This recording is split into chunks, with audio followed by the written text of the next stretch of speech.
What's going on, legends? It's your boy Errl Shatter here, and in today's video we're going over the patch notes for update 1.20. It's coming our way. It might already be there by the time you're watching this video, but we're gonna go ahead and see what they're adding, what they're changing. And first things first, one thing about this patch is it is 10 gigabytes on PlayStation 4, 13 gigabytes on Xbox, and it's only 9 gigs if you only have Warzone free to play, or if you're on PC it's 32 gigs. This patch also requires PlayStation 4 and Xbox One players to download an additional pack once the main patch is done. Players on PS4 and Xbox will need to load up the game with the new patch done, select MP or Special Ops at the menu, and then install Data Pack 1. The additional download is 17 gigabytes on PS4 and 18 gigabytes on Xbox One.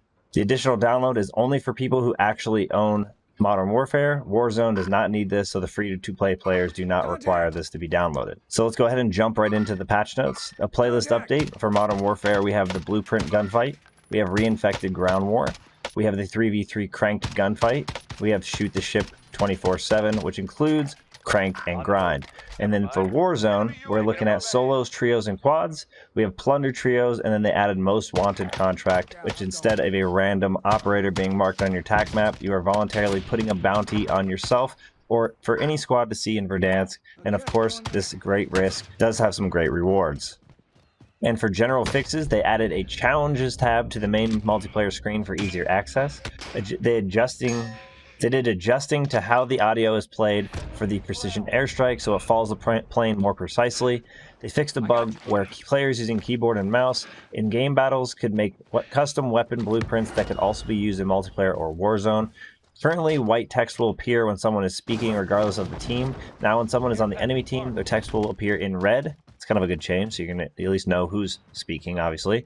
Fixed for an exploit on Hackney Yard while playing Infected. They fixed a bug that would prevent players from being able to melee an enemy while on top of an ATV. They had various out of bounds and exploit glitches, so good. Hopefully people won't be getting under the map, things like that, you know, in a wall glitch. Those are always the worst things that kind of ruin the game, you know. We don't want those in there, so good to see they're addressing those things. After the last update, Talon's character model appeared stretched with graphical corruption issues while in the squad walk. This has now been fixed. Fixed for some of the Season 3 emblems appearing with the incorrect text. Fixed an issue with Kruger's eyes while completing a finishing move. Fixed a bug where some watches were appearing in the wrong direction while in a gesture. Fixed a bug where players would lose the option to pick their favorite faction in the operator menu. Fixed a bug where white lightning could be seen while moving or firing a weapon near specific locations. Added a gamepad only dead zone option that allows players to adjust the inner range in which stick input would not be registered. Fixed an issue that prevented party members from editing their CDL loadouts when the CDL quick play filter was active. So that's good. Now people are going to be able to edit the classes if you want to play the competitive mode. Nice little, you know, adjustment there. They also fixed an issue where the auto run feature would stop when players opened their in-game text chat. They fixed an issue as well that prevented players from zooming in or out on the tac map if jump was bound on the mouse wheel up or down. So obviously that affects keyboard and mouse players. So for weapons, we fixed a bug where completing the completionist challenges for the SKS are unlocked, the associated camos for the Renetti. What? And for weapons, we have a fix for a bug where completing the completionist challenges for the SKS also unlocked the associated camos for the Renetti. Fix for a bug where unlocking camos for the SKS was inconsistent with other camo challenges for the other marksman rifles. Fixed a bug where the hardwired skin for Alex would appear in thermals while cold-blooded was equipped. For Warzone specific, we have the ability to view available XP tokens is not visible in the Warzone menu. This has been fixed. After being brought back into a match, a player was in a state where they couldn't interact with the team's loadout drop, and they had the revive prompt stuck on the screen even though they were alive. This has been fixed. Actually, I hadn't seen that in a while, so it's good they finally actually, you know, got to fixing that. They adjusted the speed and sizing of the circle, so that should be interesting. We obviously don't have much detail on how that's been affected, but I'm interested to see what they, you know, did for a change here. They've added back the cargo truck into solos with reduced turning speed, acceleration, and top speed. Nobody wanted that back. I'm kind of disappointed to see that, to be honest. They moved the scoreboard to be visible in the pause menu. Fixed for an issue where the after action report was not displaying the total team earnings. I mean, it didn't even have the right names, so hopefully, you know, they get this stuff figured out. Fixed an issue, or fixed a bug, where players were unable to equip armor plates while in dead silence. That was actually really obnoxious. You know, you shouldn't be at a disadvantage because you decide to use your armor plates.